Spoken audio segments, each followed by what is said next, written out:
Hey guys, so this is Tim Johnson for EDL 552 doing a post about the campus sexual assault module. Sorry, trying to get used to my laptop, so there's a lot of things moving and going along. So, make this short and sweet. One thing that I found in our module that I didn't know offhand was the amount of universities that either do not report any sexual assault cases or said that there was zero findings or happenings that happened on their campus. So nobody got. Like nothing happened. Okay. Well, I think that's a bunch of malarkey, and we got to do a better job as far as practitioners, professionals, staff, confidants, whatever you find yourself or call yourself in your role.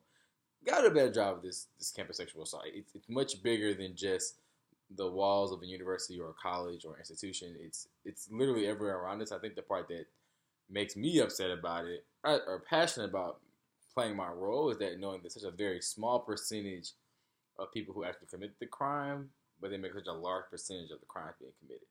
I think in the video from the hunting ground, they said like a number like 8% of males throughout all colleges and institutions account for 90% of like the sexual assaults or rapes that happen on campus. What?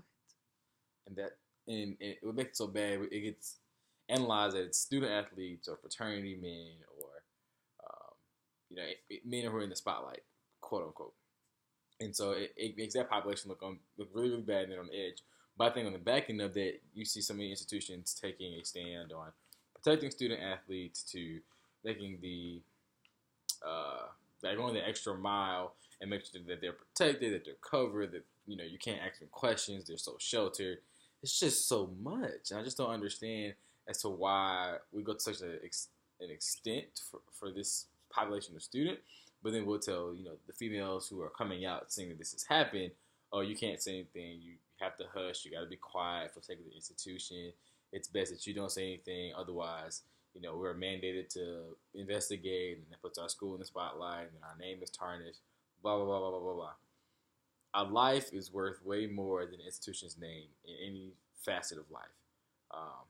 Because the question that I want to ask myself is, if you're the prosecutor and you have the nerve or the audacity to say to a female that it's your fault that you got intoxicated, or you wore something that was too revealing, or you gave consent way before the action was given, so now it's your fault that this has happened, that is intolerable. And so I would ask the question, if it was your daughter or your son, would you give them that same advice? Would you say, oh, it's because you had your woo-ha all out that you got raped? No, you wouldn't say that to your daughter, or you wouldn't tell your son, well, man, it's her fault that she was something that invoked you to do those actions. No. And so to answer your other question as far as what do I plan to do about it, well, in my undergraduate institution, I was the president of an organization called Men Creating Change, which it spirals out of a group out of New York called Men Against Rape.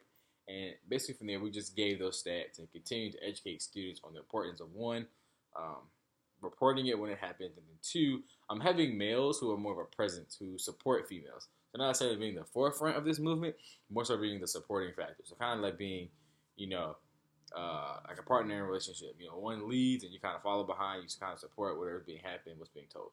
So that's my role, is make sure that I'm the supporting factor, that I stay up to date on what's Title IX is and how we are in compliance with those regulations, to educating my students on every chance I get in when it comes to reporting, making sure I tell the powers that be, whatever needs to be known, and making sure that if a student is not comfortable talking to me, giving them those resources that will hopefully give them a platform or foundation in which they can continue to go matriculate through that process and get their story heard. So I know I'm very animated and I probably seem like really passionate and left field about this, but that's just kind of my viewpoint on what I found. So see ya.